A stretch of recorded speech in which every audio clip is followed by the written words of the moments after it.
Ready? Start. Mr. Chairman, sir, labor is normally divided into two large categories. One is called organized and the other is called unorganized.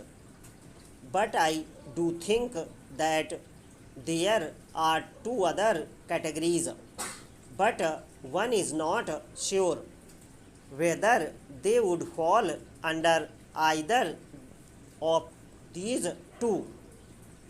One of them is band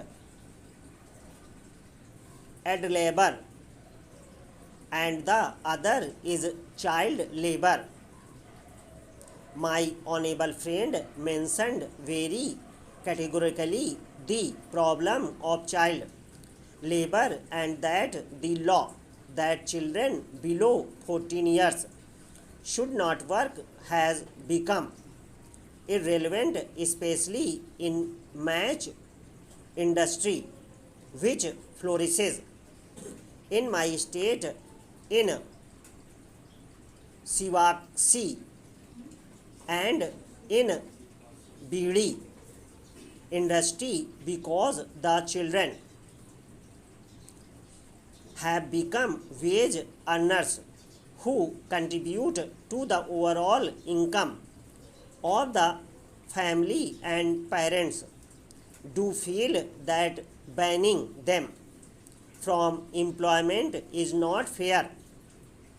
But what is unfortunate is that even though the law does exist on record, but when it comes to children and their employment and their future, the state seems to hesitate, to vacillate. I have found that many a time inspections have taken place and inspectors have come back and given reports that there are no children below 14 working when it is obvious that more than 80% of those who are working in certain industries happen to be below 14 years because it is understood between the parents and the employer and the inspector that it is in everybody's interest that such a report be given. It has almost become irrelevant from the point of view of the child. I wonder whether you could take up these two arenas with utmost seriousness, the first being child labor and the second being bonded labor. I have noticed from your report and figure that you have presented that only 3,000 bonded labor have been rehabilitated. Have we really done substantial amount of work in respect of bonded labor?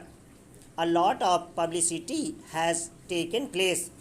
The Doordarshan has been used very effectively, but when it really comes down to grassroots results, one is second to see the figures being almost insignificant. I think substantial concentration is required in these two arenas. I know there is a lot of contempt in the minds of many in this house for the organized labor. There may not be so much from this side, but from the other side, I can see many members of this house look upon organized laborers as high-wage island members. In other words, many of them think that all our organized laborers are in high-wage islands. I think it is very unfair criticism. It is true that there is a section of organized labor who get reasonable wages now. But if you want to look at it from the point of view of living wages, I would say that it has not been achieved. In many cases, the organized labor falls into various classes. I think the labor minister should catch on to what really the organized labor is. You have organized labor in large scale industries and medium scale industries. You have organized labor in service sector and governmental sector, and you have organized labor in small scale industries also. Unfortunately, they are one of the most exploited among the organized labor in many of the small scale industries. Organized labor get even lesser than the minimum wage announced in that state, and there the inspector who is involved under the Factories Act is openly in collusion with many of these so-called small industries. In fact, there is a new trend today. The trend is, why do you put up a major industry of large investment in one area, and why not split up the industry into 5 or 6 departments? They may be even at the same place, but call it as 5 different establishments. One produces the first stage of the product, the second stage of the product, the third stage of the product, the fourth, the finished product, and make investment below rupees 50 lakhs.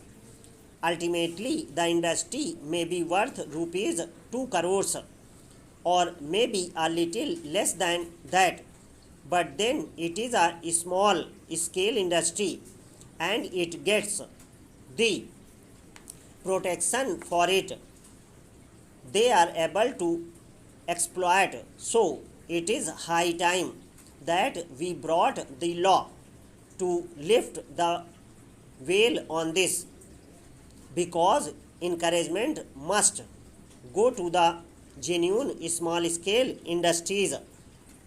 In the name of small scale industries, exploitation of labor is the maximum in the organized sector. I think it is also relevant to bring to the notice of the government that in the unorganized arena, it is not sufficient just to have a national commission on rural labor.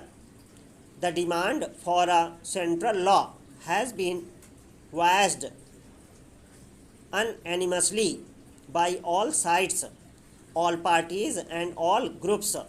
It is high time that a central law was brought out and immediate steps taken to consult all concerned who deal with the subject.